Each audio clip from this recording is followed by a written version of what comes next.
नमस्कार विद्यार्थियों। पिछले वीडियो में हम लोगों ने सोल्स के बारे में कुछ चर्चा की थी। सोल्स अर्थात कोलॉइडल स्टेट एक ऐसी जिसमें कि परिक्षिप्त अवस्था परिक्षिप्त माध्यम में है और ठोस का द्रव में कोलॉइडल सॉल्यूशन वो सोल कहलाता है। तो कुछ उसके बारे में, उसके बनाने की प्रक्रिया के बारे में, उनके प्रॉपर्टीज के बारे में हम लोगों ने पिछले वीडियो में कुछ चर्चा की थी। आज हम मुख्य रूप से उनकी कुछ स्पेशल प्रॉपर्टीज, काइनेटिक प्रॉपर्टी और इलेक्ट्रिकल प्रॉपर्टीज सोल्स की, इनके बारे में कुछ चर्चा करेंगे। तो काइनेटिक प्रॉपर्टीज में पहला आता है ब्राउनियन मूवमेंट। ये ब्राउनियन मूवमेंट क्या है? ये काइनेटिक प्रॉपर्टी के अंतर्गत आता है। ब्राउनियन मूवमेंट, ब्राउनियन मूवमेंट इसलिए कहते हैं क्योंकि रॉबर्ट ब्राउन नामक एक साइंटिस्ट था। उसने 1927 में कुछ अध्ययन किया जिसमें कि उसने कोलॉइडल सॉल्यूशन या सोल्स को माइक्रोस्कोप यानी अति सूक्ष्मदर्शी जो माइक्रोस्कोप्स हैं, अल्ट्रा माइक्रोस्कोप्स, उनके थ्रू उसको देखने का प्रयास किया, कोलॉइडल सॉल्यूशंस को या सोल्स को। तब उसने पाया कि कोलॉइडल के जो कण हैं, यानी परिक्षिप्त अवस्था में जो कण मौजूद हैं, वो माध्यम में, परिक्षेपण माध्यम में लगातार अनियमित रूप से और टेढ़े मेढ़े मार्ग पर चलते रहते हैं। ठीक है, जैसे आप ये देखिए, यहाँ पर एक पार्टिकल है तो इधर गया, फिर इधर गया, फिर इधर गया। वो किसी भी तरीके से अनियमित रूप से अलग अलग डायरेक्शन में वो पार्टिकल घूमते रहते हैं। जिस तरीके से हम गैस में कह सकते हैं कि गैस में तो क्या होता है कि कोई भी पार्टिकल सीधी गति में चलता है और जब तक कि वो किसी अन्य पार्टिकल से या किसी पात्र की दीवार से ना टकराए, उसकी डायरेक्शन में चेंज नहीं होता। सेम उसी तरीके से यहाँ पर भी हम कह सकते हैं कि जो परिक्षिप्त अवस्था में पार्टिकल्स हैं, वो प्रक्षेपण माध्यम में अनियमित रूप से अनिश्चित पथ पर गति करते रहते हैं और उसको हम ब्राउनियन गति या ब्राउनियन मूवमेंट कहते हैं। ऐसी अवस्था में जो परिक्षेपण माध्यम के कण है, क्योंकि कण तो दोनों में ही मौजूद हैं, परिक्षेपण अवस्था में भी और परिक्षिप्त माध्यम में भी। तो ये परिक्षिप्त अवस्था के कण परिक्षेपण माध्यम के कणों से बार बार टकराते हैं और उनके टकराने के परिणाम स्वरूप ही ये ब्राउनिंग गति पैदा होती है। यह इफेक्ट देखने को मिलता है क्योंकि उन कणों के टकराने से उनकी डायरेक्शन या दिशा परिवर्तित हो जाती है और इसीलिए ये इस तरीके का एक अनियमित मूवमेंट या गति देखने को मिलती है। तो ये जो कोलॉइडल कण हैं, ये माध्यम के अणुओं के साथ टकराने के बाद उनसे कुछ ऊर्जा भी ग्रहण कर लेते हैं। बाद में फिर 1955 में आइंस्टीन ने भी इसके बारे में कुछ अध्ययन किया और अणुगति सिद्धांत के आधार पर बताया कि ये जो कोलॉइडल कण हैं, ये माध्यम की विपरीत दिशा में असंतुलित बल की कार्य करने की वजह से, इसकी वजह से कणों की गति और उनकी दिशा ये दोनों ही परिवर्तित होती रहती है। यदि हम किसी दूध में, यदि आप देखें, एक डाइल्यूट सॉल्यूशन है, दूध का मिला दें, यानी पानी ज्यादा और दूध कम, और उसमें हम ऑयल की, वसा की कुछ बूंदें डालकर सूक्ष्मदर्शी से देखें तो हमें जो वसा के कण हैं यानी ऑयल के पार्टिकल्स हैं, उनमें ब्राउनिंग गति आसानी से देखने को मिल जाती है। तो आइंस्टीन ने भी अणुगत सिद्धांत के आधार पर उसकी व्याख्या करने का प्रयास किया। तो काइनेटिक मोशन के अंतर्गत ब्राउनविन गति इन पार्टिकल्स में पाई जाती है। दूसरी है उनकी ऑप्टिकल प्रॉपर्टी। ऑप्टिकल प्रॉपर्टी के अंतर्गत आता है एक विशेष रूप से टिंडल इफेक्ट। ये टिंडल इफेक्ट नोट के रूप में भी लिखने के लिए आता है या ऑप्टिकल प्रॉपर्टी भी पूछी जा सकती है। तो टिंडल इफेक्ट क्या होगा कि जब कोई प्रकाश की किरण, आपने देखा होगा यदि एक बंद कमरे में दिन के टाइम यदि कोई एक छोटा सा खिड़की में कोई छेद है और वहां से सूर्य की किरण, उसका प्रकाश अंदर आ रहा है, तो उस प्रकाश में से, उस स्लिट में से जो प्रकाश आ रहा है सूर्य का, उसमें हम धूल के कण आसानी से आप देख सकते हैं गति करते हुए। तो ये इफेक्ट जो है वो टिंडल इफेक्ट कहलाता है। तो यहां पर भी यानी सोल्स में भी वही प्रभाव देखने के लिए मिलता है कि यदि कोई प्रकाश की किरण किसी कोलाइडल सॉल्यूशन में से पास की जाए तो प्रकाश की किरण दिखाई देने लगती है। इसे हम टिंडल प्रभाव कहते हैं। तो दोनों ही प्रभाव सोल्स में यदि हम बात करें तो इस तरीके से कहेंगे, और यदि हम गैसेस के बारे में बात करें तो हम इस तरीके से परिभाषित या उसको उदाहरण दे सकते हैं कि सूर्य के प्रकाश जब किसी स्लिट में से पास होकर अंधेरे कमरे में जाता है तब हमें एक धूल के कण जो घूमते हुए दिखाई देते हैं वो टिंडल इफेक्ट कहलाता है। और कणों के द्वारा, कोलाइडल सॉल्यूशन है तो कोलाइडल कणों के द्वारा, अन्यथा जो वायु में उपस्थित अन्य धूल के कण हैं उनके द्वारा जो प्रकाश का प्रकीर्णन होता है उसके कारण हमें वो प्रकाश दिखाई देता है। तो ये प्रभाव हमारा टिंडल इफेक्ट कहलाता है।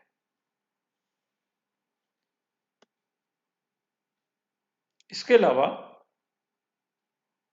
एक इलेक्ट्रिकल प्रॉपर्टीज भी होती हैं। इलेक्ट्रिकल प्रॉपर्टीज में यानी एक तो आपकी पहले काइनेटिक प्रॉपर्टी हो गई, फिर ऑप्टिकल प्रॉपर्टीज हो गई सोल की, और तीसरी इलेक्ट्रिकल प्रॉपर्टीज हो गई। इलेक्ट्रिकल प्रॉपर्टीज में क्या है कि जो हमारा कोलाइडल सॉल्यूशन में है उसमें एक विशेष गुण ये इलेक्ट्रिकल प्रॉपर्टीज का और पाया जाता है, और उसका कारण है कणों का आवेशित होना। सोल्यूशन, जो कोलाइडल सॉल्यूशन बनता है उसमें कई बार हमारे पार्टिकल्स या जो अवस्था है कि कण हैं वो आवेशित होते हैं, उन पर कोई पॉजिटिव या नेगेटिव चार्ज होता है, और माध्यम के जो कण हैं उन पर विपरीत आवेश होता है, नेगेटिव या, यानी अगर जो हमारा कोलाइडल अवस्था है उसमें यदि पॉजिटिव चार्ज है तो हमारे माध्यम में नेगेटिव चार्ज होगा, और यदि नेगेटिव पार्टिकल है तो पॉजिटिव। तो इसी कारण से जो हमारा पूरा कंप्लीट सिस्टम है या पूरा आप कह लीजिए हमारा कोलाइडल सॉल्यूशन है या कोलाइडल स्टेट है वो पूरी की पूरी उदासीन होती है। सेम उसी तरीके से जैसे कि एक परमाणु उदासीन होता है, उसका न्यूक्लियस पॉजिटिव चार्ज है लेकिन उसके बाहर नेगेटिव इलेक्ट्रॉन्स का आवर्त होता है, एटमॉस्फेयर होता है, और वो परमाणु पूरी तरीके से उदासीन होता है। तो उसी तरीके से यहाँ पर भी यद्यपि वो कोलाइडल सॉल्यूशन उदासीन है, वो सिस्टम या वो निकाय वो हमारा उदासीन है, परंतु उसमें पॉजिटिव और नेगेटिव चार्ज होते हैं। और इन आवेशित कणों में प्रतिकर्षण के कारण ही कोलाइडल कण आपस में पास पास नहीं आ पाते, यानी या तो उन पर पॉजिटिव चार्ज है और पॉजिटिव पॉजिटिव के बीच में रिपल्शन होगा, अगर नेगेटिव है तो नेगेटिव नेगेटिव के बीच में रिपल्शन होगा। तो यदि कोई भी एक निश्चित चार्ज पॉजिटिव या नेगेटिव है तो सभी कणों में एक जैसा आवेश होने के कारण उनमें आपस में प्रतिकर्षण बल कार्य करेगा और वो आपस में मिलकर कोई बड़ा कण नहीं बना पाएंगे, और ऐसी अवस्था में फिर उनका स्कंदन भी नहीं होता या उनका प्रेसिपिटेशन नहीं हो पाता। तो कोलेडिल तंत्र के जो स्थायित्व है या उनकी स्टेबिलिटी है, उसका कारण यही है। जैसे आर्सेनिक सल्फाइड का सोल है, इन पर ऋणात्मक चार्ज होता है। टाइटेनियम ऑक्साइड है, फेरिक हाइड्रोक्साइड है, इनके कणों पर धन आवेश होता है। तो कोलेडिल कणों पर कोई एक निश्चित आवेश होता है और उसका विपरीत आवेश माध्यम के कणों पर होता है। इन कणों पर आवेश आने का कारण क्या है? या तो घर्षण के कारण आ सकता है, या कणों में यदि कोई अम्लीय या क्षारीय समूह है तो उनमें प्रोटॉन ग्रहण करने की या त्याग करने की क्षमता होती है, उसके कारण वो आयन बन सकता है। या कोलेडी कण समान आयनों को अधिशोषित करके एब्जॉर्ब करके आयन बना सकते हैं। या जैसे साबुन है, उसके विलयन में स्टीरेट आयन परस्पर झुंड बनाकर ऋणावेशित कोलेडिल कण बनाते हैं। तो कई 2-3 कारण हैं जिनकी वजह से विक्षिप्त अवस्था के कण आवेशित हो सकते हैं, और इन्हीं आवेशित होने के कारण जो उनमें इलेक्ट्रोफोरेसिस या विद्युत कण संचलन पाया जाता है। एक्सपेरिमेंट ये इस तरीके से किया जाता है कि इसमें ये आप देखिए कि YouTube है, इसमें कोई कोलेडिल सॉल्यूशन भरा जाता है। यहाँ पर और यहाँ पर 2 इलेक्ट्रोड्स नेगेटिव और पॉजिटिव लगाकर इन पर चार्ज दिया जाता है, इनको कनेक्ट किया जाता है, यानी सर्किट कंप्लीट किया जाता है। और ऊपर की तरफ यहाँ पर इसको जल ले लिया जाता है। तो नीचे कोलेडिल सॉल्यूशन है और ऊपर जल है, और उसको इस तरीके से लिया जाता है कि इनके बीच में जो सीमा रेखा है वो हमें स्पष्ट दिखाई दे।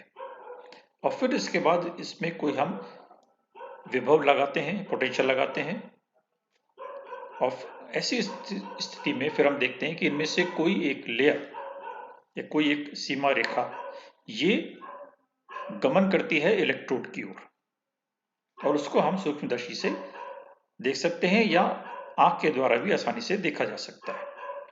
यदि ऋण आवेशित आर्सेनिक सल्फाइड है तो ऐसे केस में वो धन इलेक्ट्रोड की ओर चलेगी, और यदि हमने फेरिक हाइड्रोक्साइड का यहाँ पर कोलेडिल सॉल्यूशन लिया है जो कि धनावेशित है, तो वो ऋण इलेक्ट्रोड की ओर हमें चलती हुई दिखाई देगी। तो ये इस तरीके का जो मूवमेंट है या गति है, इसको हम इलेक्ट्रोफोरेसिस कहते हैं। और गति की दिशा से हम इसका मतलब अनुमान लगा सकते हैं कि हमारा कोलेडिल सॉल्यूशन किस तरीके का है, यानी उस पर चार्ज कैसा है। अर्थात अगर धनात्मक इलेक्ट्रोड की ओर सीमा रेखा बढ़ रही है तो इसका तात्पर्य है कि कोलेडिल सॉल्यूशन ऋणात्मक आवेशित है या ऋणावेशित है, और यदि सीमा रेखा निगेटिव इलेक्ट्रोड की ओर अगर चल रही है तो हमारा कोलेडिल सॉल्यूशन धनावेशित है। और यदि धनावेशित कण है जो कि कैथोड की ओर संचलन होता है तो उसको हम विशेष रूप से धन कण संचलन या कैटेफोरेसिस भी कहते हैं। ठीक है, मुख्य रूप से इस प्रोसेस का उपयोग हम करते हैं धुएं से कार्बन के कण को हटाने में, यानी जो लंबी लंबी चिमनी आपने देखी होंगी वहां ऊपर से धुआं निकलता है, तो उसमें हम इस तरीके का प्रोसेस प्रयोग में लाते हैं। उसमें बड़े बड़े इलेक्ट्रोड्स के बीच में उस धुएं को जब हम प्रवाहित करते हैं तो कार्बन के अधिकांश कण नीचे बैठ जाते हैं और थोड़ा बहुत धुआं बाहर निकल जाता है। इसी तरीके से जो शहरों में के बाहर गंदा पानी निकलता है, वाहित मल जिसको हम बोलते हैं, उसके शुद्धिकरण में भी हम इस प्रोसेस को काम में लेते हैं। कोलेडिल पदार्थों के पृथक्करण में भी काम में लिया जाता है, या फिर कोलेडिल कणों का आवेश ज्ञात करने में इसको प्रयोग में लिया जाता है।